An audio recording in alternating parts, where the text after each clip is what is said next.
love Tampa. Hello, Tampa. Great. Unbelievable. Well, I want to start by thanking, Rick, he's done an amazing job as your governor. He's done an amazing job, and he's a great guy, and I want to thank Rick. And I want to thank Pam. She has been an incredible source of inspiration for everybody in this room. So I want to thank Pam and Rick and everybody else that's been here, and the support that we've had in Florida has been incredible. Very important state. Number one, I'm here. I'm always here. I have a lot of places in Florida. We have a lot of employees. We pay a lot of money out to the employees. They have great health care. They have great education for their families, and I'm very happy. So I love being with you this morning. Very special. Thank you. Thank you. It's a little bit different world. I'm just watching the television, the news, and in France, they have all sorts of problems. They have this massive soccer tournament. They don't know whether or not they can even hold it. They're absolutely petrified about radical Islamic terrorism coming up, and they don't know what to do. Should we hold it? Should we not hold it? The police are afraid. We got to get tough, folks. We got to get tough. We got to get smart. We got to be vigilant. We got to take care of people. We don't want division, but we've got to be smart. I mean, you can't have this happening. This is all over the world right now. In our country right now, we're allowing thousands of people, thousands upon thousands of people to come into our country, and we have no idea who the hell they are. We have no idea. They're coming in from the migration. And you look at the migration, and I look at the migration, and I say, how come there's so many young, strong men? Why don't they have so many women? Why don't they have so many children? And I look and I say, what's going on? What's going on? And we're allowing people to come in. There's no documentation. There's no paperwork. We don't know who they are, where they come from. We don't know. Is it Syria? Is it something else? Is it ISIS, maybe? You know the story of the Trojan horse. This could be the ultimate Trojan horse, folks. These are smart people. They know what they're doing. We have no leadership. We have a president that's, as far as I'm concerned, he's incompetent. And now he's going to be campaigning for crooked Hillary Clinton, okay? He's going to be campaigning. So I look at what's going on, I see what's happening, and I've had a lot of vision. I've had some pretty good vision. I said, don't go into Iraq. You're going to destabilize the Middle East. They went into Iraq. And I said it right from the beginning. Remember that. They said, well, maybe in 19 whatever. Let me tell you, I was early.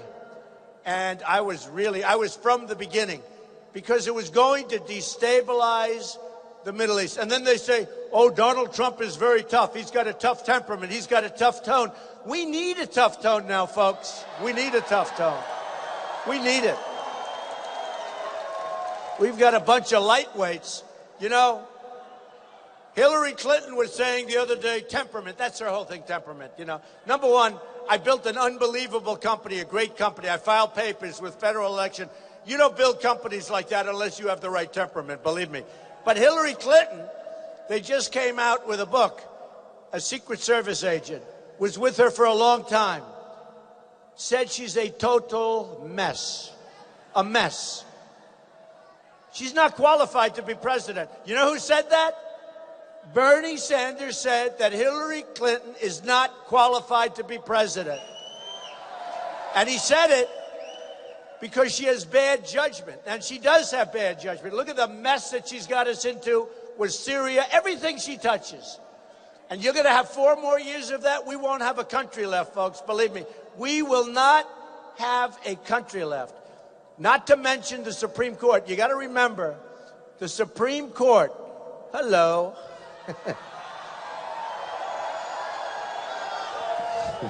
Thank you. Thank you. Is there any place better than a Trump rally? Is there any place better? Right? Even on a Saturday morning, look at these crowds. I mean, we have crowds. You know, folks, I'll tell you what. Look, here's a Saturday morning in Tampa. We could be doing other things, right? There are other things to be doing. And you look at the crowd. By the way, I was just informed we're 2 points up in Florida, and we haven't even started yet. Okay? We haven't even started. And after this, I'm going to Pittsburgh. We'll be in Pittsburgh this afternoon, and we're going to do great in Pennsylvania. You know, the interesting thing is a lot of these states were not really states where the Republican was supposed to do well. And you're traditional. I guess I'm not traditional. You know, one of the reasons I'm not, remember Jeb Bush, he used to say, he is not a conservative. He is not a conservative. I am actually conservative, but you know what? You know what I am? I'm for what works. Like on trade, they said, on trade. They say, we want free trade, so do I. But to have free trade, you need smart leaders. We don't have smart leaders. We have dumb leaders, okay? So we have to do. So here's the story on trade. They said, do you like free trade? I said, yes.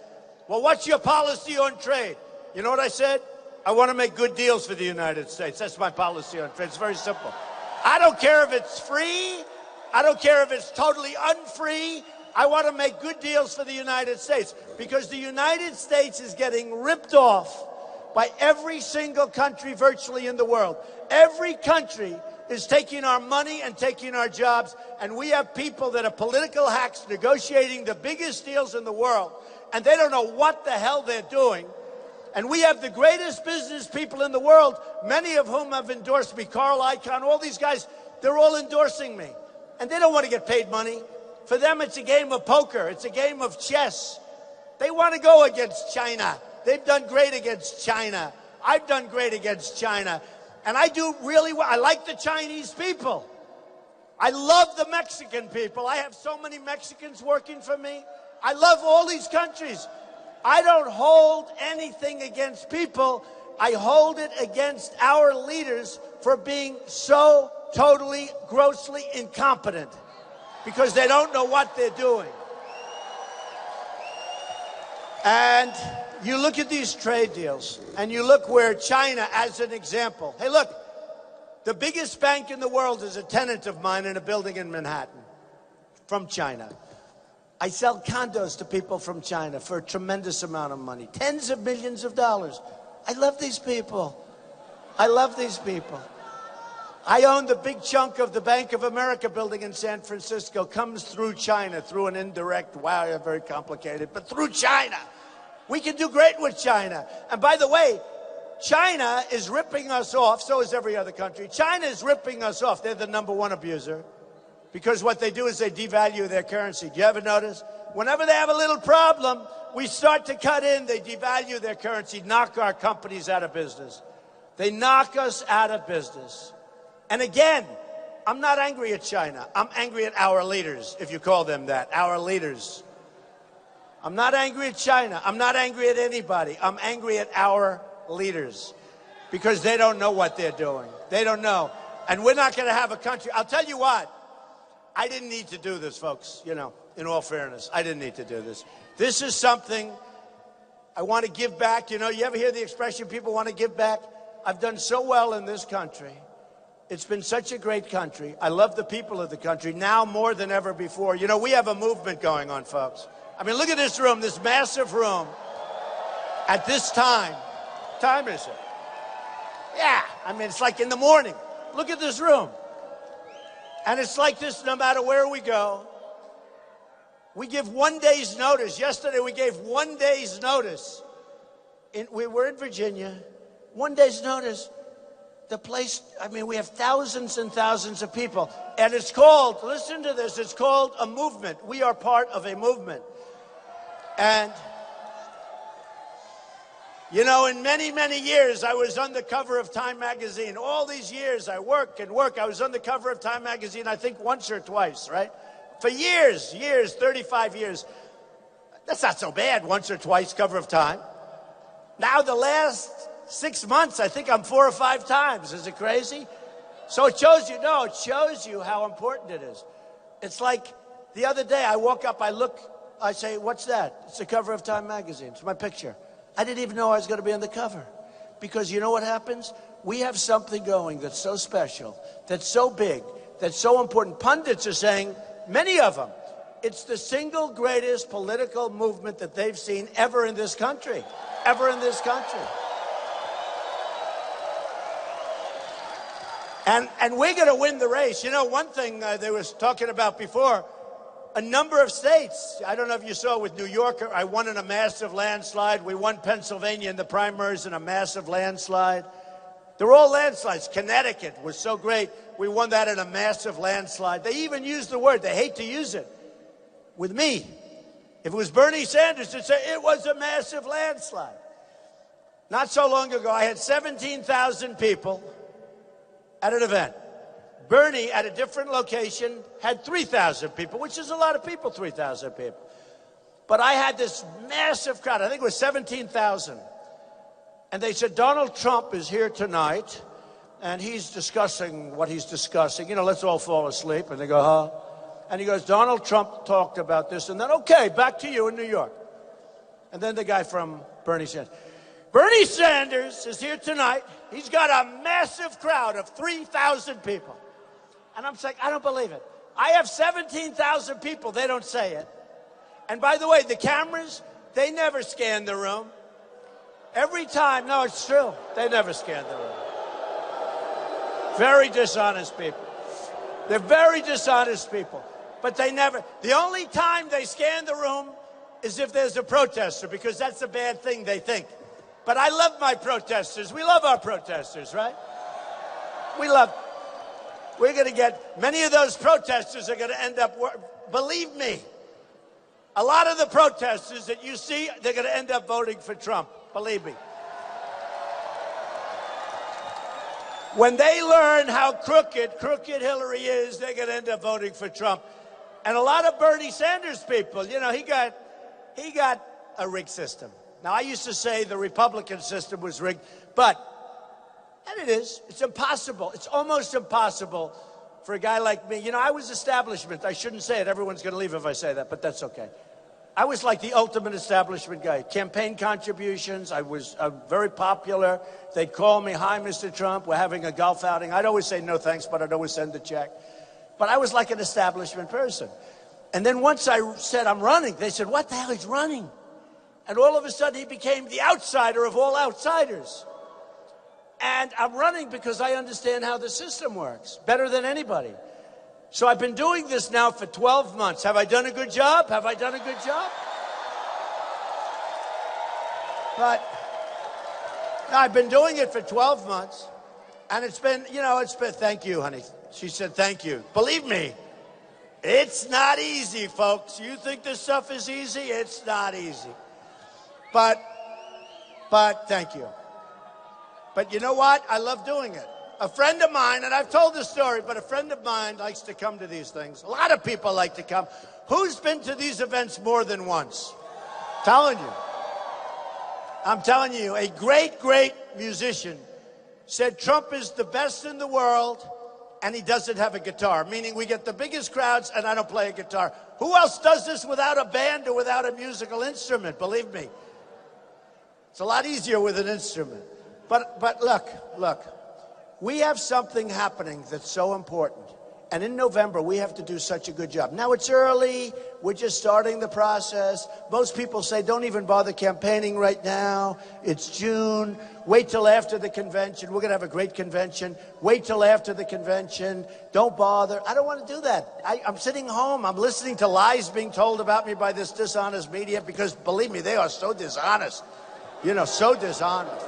Man.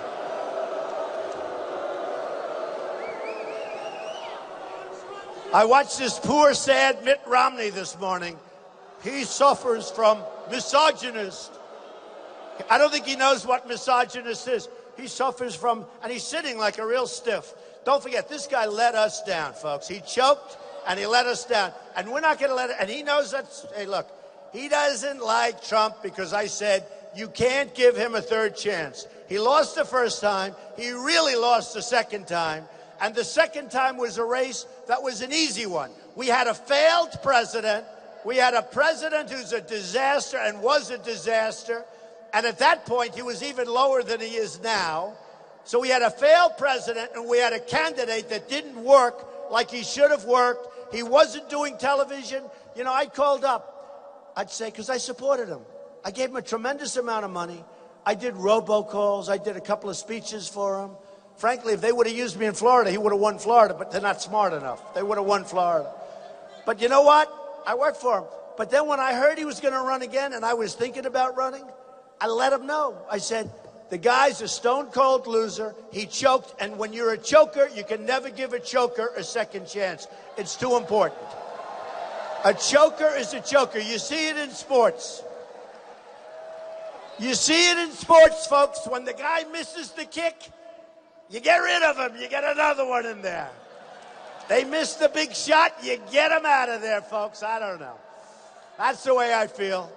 We couldn't take a chance. You know, so I backed John McCain, and he lost. And his was a tough situation because, frankly, I'm not sure Abraham Lincoln could have won that speech with what was going on. But I backed John McCain, and he lost. I backed Mitt Romney, and he really lost. And then I said, you know what, folks? This time, we're going to do it ourselves. We're going to win. We're going to win. No more games. No more games. No more sitting there saying, I think he's a racist. I am the least racist person that you've ever met, believe me. The least racist person. I get a call yesterday as an example. Street smart guy, but very street smart. Don King, you know Don King, the boxing promoter. And Don King said, Donald, I'm endorsing you for president. Now, you think Don King, and he knows me well, you think he's going to endorse a racist, okay? So, you know, it's a sad situation when people, but you know, we're going to win. But if it ever happened where I didn't, I go off into the sunset, folks. Good luck in 4 years. You go off into the sunset. You don't sit there jealous and sick to your stomach. You go off. We have a war to win against a very crooked politician named Hillary Clinton, okay? I don't want to waste a lot of time trying to defend ourselves against these phony people that are, I don't know, they've got something. But I watch the level. The Republican Party really should get their act together. They have to come together.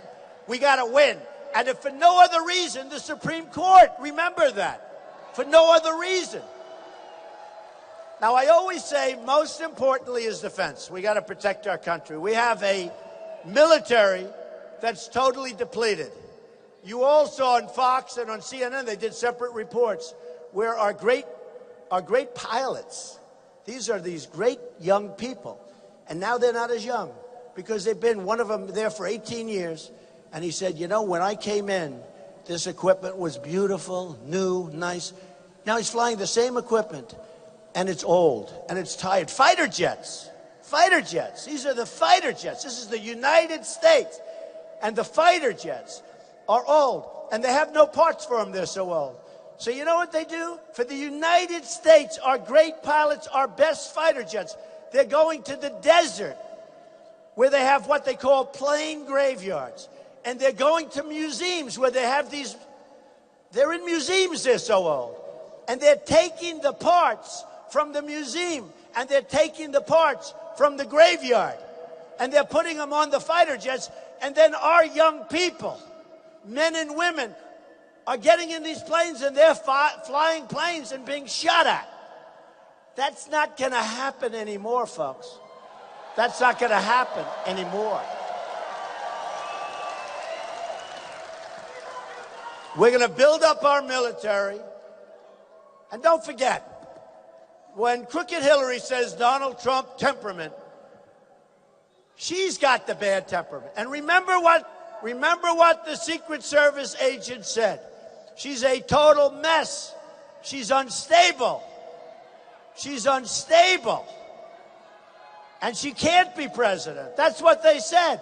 So she uses the thing about Trump's temperament. Look, we need strong temperament. At first I was going to say, oh, but I have a good temperament. It's not a question. I have a strong temperament. I'm the one who didn't want to go into Iraq. Remember that. You know, all these people saying Donald Trump is tough. They talk about the trigger, right? The nuclear trigger. Well, let me tell you, I'll probably be the last one to do it. I hope to God we never have to do it, because that is a disaster. But I'm the one that didn't want to go into Iraq. Now, I was a civilian, so nobody really cared that much. I was doing my deals. I mean, you know, it's not like, oh, Mr. Trump, what do we do? But I'm dated back, way back, where I was saying, no Iraq, you're going to destabilize the Middle East. And by the way, everything I said happened. Everything I said. It all happened. The Middle East is destabilized. I said, Iran is going to take over Iraq. That's exactly what happened. Because you had two powers that were identical in terms of military strength. And they'd fight with each other for decades. They'd go 10 feet, 10 feet, 10 feet, rest. 10 feet, 10 feet. Gas would be thrown by Saddam Hussein. The world would go crazy. Then Iran throws a little gas. Then they rest. And this went on for decades, right? Then we knocked the hell out of one of these two nations that hated each other. And remember this about Iraq. Iraq has among the biggest oil reserves in the world. So not only did we give Iran one of the great deals of the century when our very, very incompetent Secretary of State, John Kerry, grossly incompetent, this guy never got up from the table once to walk. How do you make a deal with people? And they're great negotiators, the Persians. They're great negotiators. How do you not get up once, twice? And I used to hear what they're doing. I used to follow it. I love it. You know, deals, I love deals. I mean, frankly, any deal, I love deals. But here's one that was so obvious. And they'd say no. And we'd say, well, we'd like to have this. No. Oh, okay. How about this? No. Okay, we agree. And then the guy goes into a bicycle race. He's 73 years old. He wants to be in a bicycle race. He breaks his leg. He's walking around like, can you believe, in the middle of the biggest negotiation, he goes into a bicycle race. He breaks his leg and he's incapacitated. And then a few weeks later, he walks in on crutches. And you know what they're saying to each other? How dumb is this guy? How dumb? This is the kind of people we have. And we have the prisoners. And they're over there. And that negotiation should have never, ever started unless those prisoners were released before it started. And the first meeting should have been with John Kerry or anybody saying, sorry, folks, we cannot do this negotiation as long as you are holding our hostages. We can't do it. And they'll say, no way, we're not going to do it. And then we say, sorry, but we have to. And we leave the room, we get back on the plane, we double up the sanctions, and by the time you get back to the United States, there'll be a phone call, the prisoners are released, let's get going. Okay? I wanted two big things in that. First of all, anything nuclear, if you can make good deals on nuclear, that's a good thing, I have to say. I'm all for deals. But they got to be good deals, not bad deals. We make bad deals. We don't have anybody to make good deals. We don't have people that are smart. We don't have deal makers. We have political... I won't say it. I won't say it because I'll get in trouble. You know, when I use a slightly off word, slightly off, when I call this really bad senator, she's done nothing. She's done nothing. She said she's Native American. And I said, Pocahontas. It's Pocahontas. And somebody said to me, one of the media, Mr. Trump, would you apologize? I said, yes, I'll apologize. To Pocahontas, I will apologize. Because Pocahontas is insulted by the statement. No, I mean, this is what we're dealing with, folks. This is what we're dealing with. We have to get smart. We have to get tough. We have to stop being so politically correct. The Republican Party and our leaders, we've got to get down to business. We can't be, I mean, I've had more opposition from the Republican Party than I do from the Democrats. It's crazy. With that being said, I think it's coming together. I think it's coming together. Don't forget, I'm an outsider. They're not used to it. You know, we had 18 people. And then one after another, boom, boom, boom, boom. And some of it wasn't nice. You know, Jeb Bush was favored to win. And I would say he doesn't like me too much. You know what's interesting? Guys, there were a number of them, but they signed a pledge. The reason they wanted the pledge was because of me. They wanted me to sign the pledge. I would have honored the pledge. If I didn't make it, I would have honored the pledge. And it would have been hard to do, actually, because for some of them, it would have been very hard to do. But I would have honored the pledge. So they sign a pledge. They go into the RNC. They use all of their information because they signed the pledge. So they took, I guess you could say, millions of dollars worth of free information. And then they lose. And they don't honor the pledge. You know, I'm from business. We sort of have to do things like we honor things, right? They sign a pledge, they don't honor a pledge. So the Republican Party has to be tough, has to be smart. And if they're not tough and smart, I'm going to win, but a lot of other people won't. I'm telling you, that's what's going to happen. We have a couple of senators, we don't want to endorse Trump. That's okay. I don't care. If they don't endorse me, that's fine. I'm not going to campaign. I have 1 or 2 states where I'm leading in the state, and they're doing poorly, and they don't want to endorse me. And I'm saying, what the hell are they doing? You know, what are they doing? And I don't care. But we could have a case where I win, and many others don't. And I'll tell you what's going to happen. If that happens, then I have a Senate without the majority, which would be bad, because I'd love to see the majority. I was with Mitch yesterday. I would love to see the majority. But the Republicans have to stick together. They have to be smart, and they have to be tough. Because, you know, one thing I'll say about the Democrats, to a much greater degree, they stick together. They stick together, much more so than the Republicans. Nobody's ever been able to explain why. But the Republicans have to be tough because we have the better ideas. We have the better ideas. And my ideas are better than any of them, believe me. My ideas are better than any of them. Because many people, Democrat and Republican, say you're too tough on trade. Too tough? I'm not too tough on trade. When we lose $505 billion, we have a trade deficit with China. $505 billion. And then they say, you're being a little bit tough on China. We have rebuilt China, folks. We've rebuilt it. You go there, you see airports, the likes of which we've never seen. You see trains that go 250 miles an hour. We have the Long Island Railroad, which is always dear to my heart. Chug, chug, chug, chug. We will be out of service for the next 1 week. We're fixing the tracks. You know. No, I mean, it's a whole different thing. The Trump train.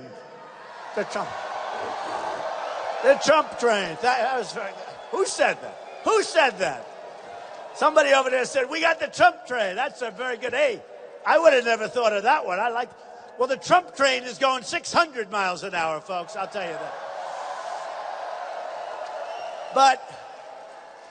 But we've got China, and they laugh at us. They think we're stupid people. They think we're like our leaders. They look at all of us, and all of us are disgusted. That's why I'm doing well. I mean, this is my first stop in Florida, my first campaign stop. You know, again, everybody said, oh, wait till after the convention. I can't wait. I'm dying to get going.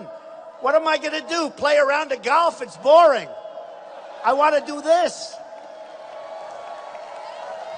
I want to do this. But then you have Mexico. Mexico is ripping us off so badly, folks. Mexico is killing us. Mexico, and nothing against Mexican leaders. I have respect. In fact, one of them, Vicente Fox, he was the president of Mexico. He was on CNN. It's all right. And he said, we will never pay for that. And he used the F word, right? And I said, oh, he's going to get killed using the F word. Can you imagine if I used the F-bomb? It'd be the electric chair. Here's a guy, and he used the F. He said, we will never pay for that F-bomb wall, right? I said, oh, he's dead. Nobody even mentioned it. Nobody even mentioned it. But I was happy because a year ago and 2 years ago, he said, we'll never have a wall. Now he's saying we'll never pay for the wall, so he's assuming the wall's going to happen.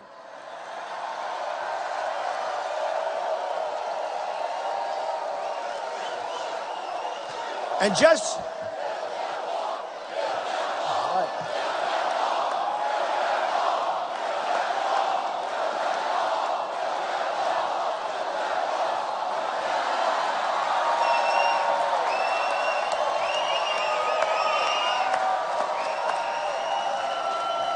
Folks, ready? America first. Very simple. America first. It's America first. We got to build the wall. You know, 16,500 Border Patrol agents endorsed me. They endorsed me about 3 weeks ago. And I was very honored by that because they have never endorsed a presidential candidate before. And by the way, before I forget, the NRA, the National Rifle Association, endorsed me last week. And for you incredible folks in Tampa, you know Hillary Clinton wants to abolish the Second Amendment. She wants to take your guns. Who has guns in this place? Wow. Wow.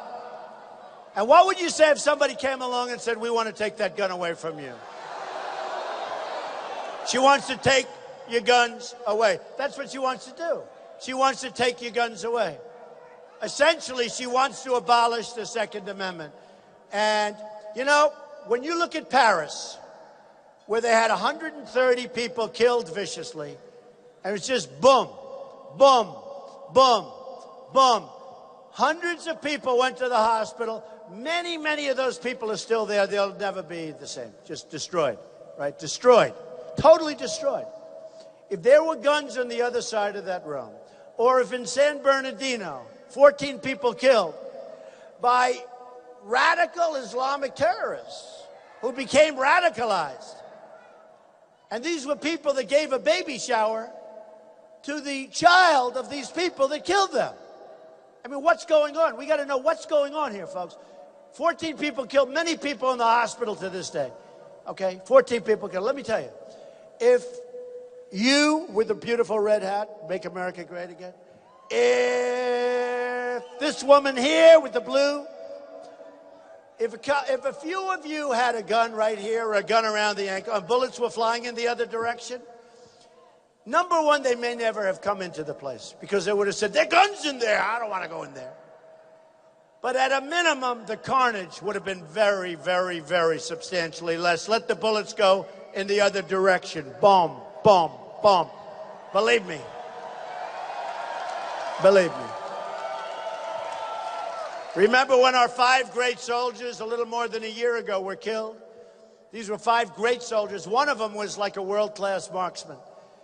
And on a military base, it was a gun-free zone. Can you imagine having a gun-free zone on a military base? These people are about guns, and they know how to use guns, and they're protecting us with guns. So they have a gun-free zone. These are 5 great soldiers, one of them world-class marksman, one of the top there is. So they're sitting there, their guns are probably 200 yards away in a safe or something. And they're sitting there, and this whack job walks in and kills them all. There wasn't a thing they could do. So we're going to make things right again in this country, folks. We're going to make things right. We're going to make great trade deals. We're going to build the wall. We're going to build the wall. And, okay, are you ready?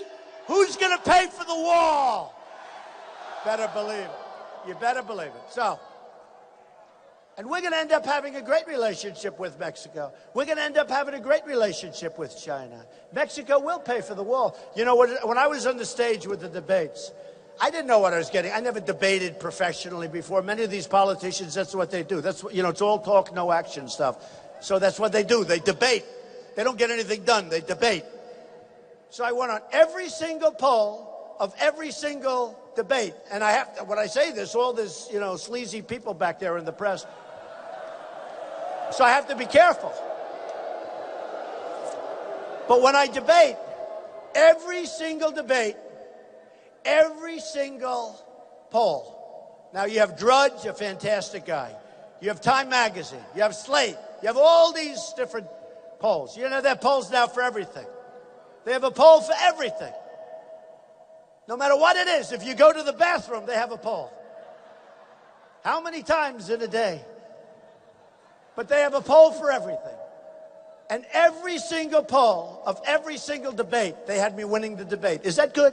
Is that good? Every single. And, which was a great honor. But when I look at it, and here's the thing, I was center stage in every debate. You know the way guys kept falling off the ends? You know, they kept falling off. I said, Jeb, you're not going to be here much longer. You're pretty far down there, Jebba. You're not going to be here much longer, Jeb. You got to get tougher, Jeb. I don't think he's going to endorse me. Do you, folks? I don't think so. Who the hell cares? Who cares? But, and by the way, I'm very nice to a lot of the people that I won against. I don't even use the word that I've defeated. I want to be nicer than that, because some of them are good. I mean, Rick Perry is an example, governor of Texas, very good guy. I always liked him. But he became very vicious in the debate. And he actually went to the Washington Press Club and did a beautiful job. He did a speech, and he did a beautiful job. And he said, Donald Trump is a cancer on the Republican Party. I said, man, that's tough. Whoa. And it was, you know, like a half an hour of this stuff. And then he was off. I was very tough on him, by the way, but he was off. I mean, don't I have a right to be with that? So he was out. Then he came back, didn't call me, and he said, I endorse Donald Trump, and he's maybe the smartest person ever to run for president. How about that? What a difference. What a difference. What a difference. And I called him and I thanked him. And I understand it's politics and it's tough stuff. But I appreciate when people are respectful, and you know, you can lose and you show respect, but I appreciate it. And we have some good people. We had some good people on that stage, and we have some great people in the Republican Party. Everybody wants to know who I'm going to choose for vice president. Who do you like? He says Newt. Who do you like? They say Sessions. Sessions.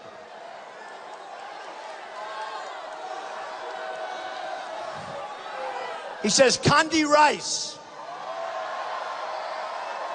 Who else? Who do you like?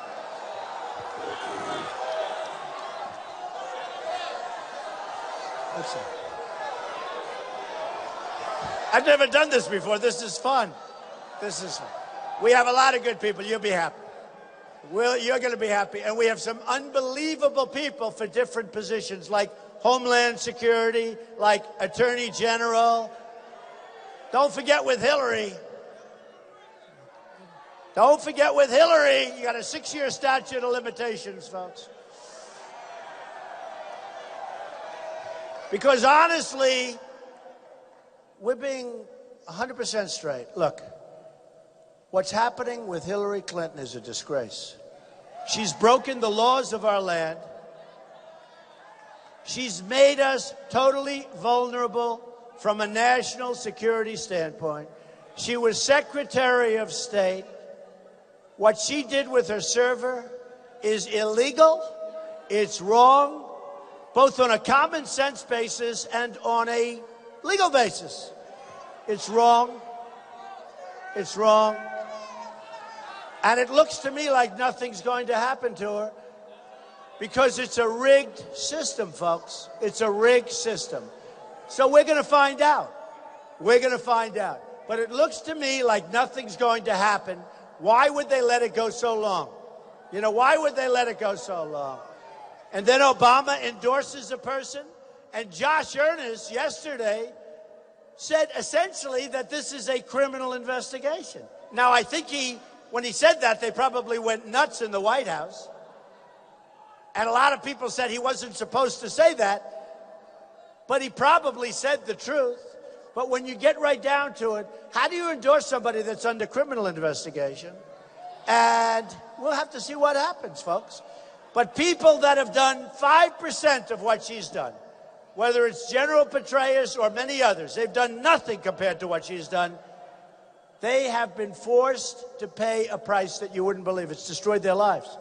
And Hillary's out there campaigning and saying, 100% certain that nothing happens. Did you see that the other day? 100%. Who's 100% certain about anything? She's 100% certain. How can she be 100% what she did? You know, when you watch all of the pundits, when you watch, they bring in the lawyers, and I read it, and I see it, and I study it, and I have great lawyers, and every one of them says to me, guilty. You very rarely see a lawyer that says not guilty, all right? So let's say even if it was 90%, but I don't even know if I see anybody that says not. She's guilty. So how is she allowed to run for president? Now, with that being said, I really want to run against her. I have to be honest. That's the one we want to run against. So we're going to build the wall. We're going to make great trade deals with Mexico. And what happened is these guys would come off the stage, and at the beginning, like early on the debates, they'd come on, you're not really serious about the wall. You can't really build a wall. And I'd say, listen, let me tell you, I'm not going to mention names, but a lot of people would say it. A lot of politicians would say it because they don't know anything about building. How many people know how to build here? I love builders. You know, I'm building the old post office in Washington, D.C., one of the most sought-after properties in the history of the General Services Administration, GSA. That's like the landlord of the country. And great people, by the way. I got it. One of the most sought after. Everybody wanted it. I got it because of a strong financial statement. They wanted to make sure it got finished. Very strong balance sheet, number one. And number two, they liked my vision. So here's the story.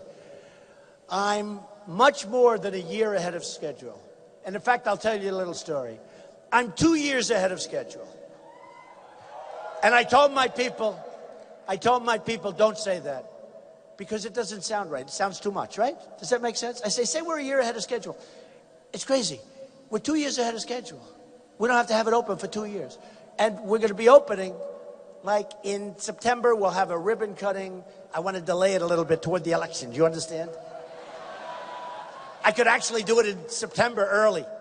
I don't want to have, you know, because sometimes you people only have a 2-week span. We remember for 2 weeks, it's no good. So I think I'll open in September, but I'll have the grand opening, like, how about around October 29th or something like that, right? But it's true. I'm close to 2 years ahead of schedule. And I told my people, I said, don't say 2 years, because they came out and they said, we're 2 years ahead. I said, it's not believable. It's true. I said, say 1 year, it sounds better. Crazy, right? Am I right about that or not? 2 years, it sounds like too much. How can you be 2 years? I'm 2 years. But I'm going to say 1 year, because I think I'm covered that way, right? But I built a great building. I'm under budget and ahead of schedule. Under budget and ahead of schedule. Terms you never, ever, ever hear with our government. They build a road, it costs 10 times more. They build a bridge. Look at San Francisco with the bridge. They built a bridge. Who built the bridge? China. China built the bridge. Right? San Francisco, way, way over budget. China, you think China made a couple of bucks on the bridge? Oh, I don't think so. Nobody knows that stuff. That's what I'm best at. Can you imagine having somebody that really knows how to build and knows how to build under budget, ahead of schedule? I'm really good at this stuff, and it can be done. And we have everything costs too much. Our military stuff, we're going to build up our military, but we got to buy the best equipment at the lowest price. We don't do that. We don't do that. I mean, there's so many things that we have to do. There's so many. I give you an example. I won the primaries spending just about the least amount of money. I mean, I can't compare this to a couple of guys that didn't even try, you know, they had no money. They got zeros, right? They were all at zero. I mean, you had so many guys at zero, they stayed for the following week. 0, 0, 0. I said, how many times can they stay at zero? I spent less money than anybody else, and I had by far the best results, massive victories, landslides, right? And I think about our education system. We're last on the list in terms of countries. We're ranked number 28 to 30. And you have Norway, Denmark, Sweden, China, Japan. They're the top countries. But we're ranked last, or close to last, and yet we spend the most. So just so you understand, with me, I spent the least and I have the best result. In education, isn't that what we want? Okay, isn't that what we want? So in education, we spent the most. We spend the most money per pupil in the world by a factor that there is no second place. There is no second place. So this is what we want to do. First of all, we're getting rid of Common Core. We're going to bring education local, okay? Obviously, it doesn't work. Obviously it doesn't work. But I want to thank everybody. This is a great honor. I'll be seeing you a lot. I'll be here so much. I'll be in Florida. I'll be with you so much over the next 5 months that you're going to say, please keep him the hell out of Florida. He's driving us crazy. He's driving us crazy. But seriously, look, we have a big task. Winning Florida is absolutely imperative. You don't win Florida, they say it's over. But I think I'm going to win a lot of states that nobody ever thought about, because we're getting numbers that are incredible in states that no Republican really would think about. But we're going to win Florida. But most importantly, if I win, our country is going to start winning again, okay? We're going to start winning again. We're going to win with every element. We're going to win with our military. We will defeat ISIS, by the way, very, very quickly. Very quickly. We have no choice. Chop off heads, have no choice. We're going to win at the border. We're going to win with trade. We're going to win with education. We're going to win with everything. Oh, happy birthday. They're singing happy birthday. Don't tell me happy. I don't want to hear about that birthday.